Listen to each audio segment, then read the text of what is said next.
The 3K steeplechase is the coolest event in track and field, and here's why. The history of the steeplechase began in the mid 19th century in Great Britain. It stemmed from equestrian roots where horses would compete in a steeplechase. Friends would race each other from one town's church steeple, jumping over walls and small streams, to another town's church steeple, hence the name steeplechase. It eventually grew to a race with the modern barriers and water jumps around a track, and was first contested for the men at the 1900 Olympic Games in Paris, but at varying race distances. The 3 kilometer distance was standardized at the 1920 Olympic Games in Belgium. The women would first contest the steeplechase at the 2008 Games in Beijing. The modern barriers span multiple lanes of the track, unlike the singular lane width of a regular hurdle. And if an athlete were to hit a barrier, the barrier won't be the one moving, whereas a regular hurdle falls forward when hit. Men have to clear a height of 36 inches, while women jump over a height of 30 inches. The length of the water pit that the athletes have to jump over spans a length of 12 feet, with the depth of the water starting at about 28 inches closest to the barrier and gradually gets more shallow towards the end of the pit.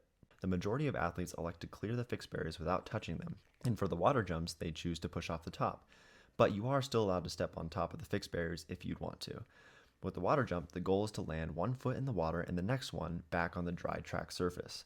Oftentimes, athletes will race without socks to prevent extra water weight throughout the event. The race is completed in around 7.5 laps of a 400-meter track. The starting position can change based on where the water pit is placed. As seen here, the pit is on the outside, which creates a lap greater than 400 meters, and the starting position is on the start of the home stretch of the track. The water pit can also be placed on the inside of the track, making the lap less than 400 meters, and the starting position is found at the end of the back stretch. Over the duration of the race, athletes will cover 35 total barriers. The barriers are approximately 80 meters apart from each other. The first 200 meters of the race contain 0 barriers, skipping barriers 4 and 5, allowing athletes to settle in before the jumping commences. Of the 35 barriers, 28 of them are fixed and 7 are water jumps. Now, the NCAA Division I outdoor track season has begun, and the championship season is just around the corner. There are 2 regions, East and West, where the top 48 times in each region qualify to compete in the first round of the NCAA Championship. Typically in the steeplechase, it takes mid to low 850s to qualify for regionals, with the top times in the region reaching below 840. The top 12 times are considered to be the favorites to qualify for nationals in their respective regions.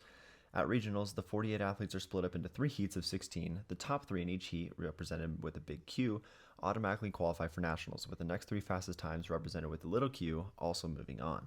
That brings us to nationals in Eugene, Oregon, where 24 athletes, 12 from each region, are mixed up into 2 heats of 12 for the preliminary round.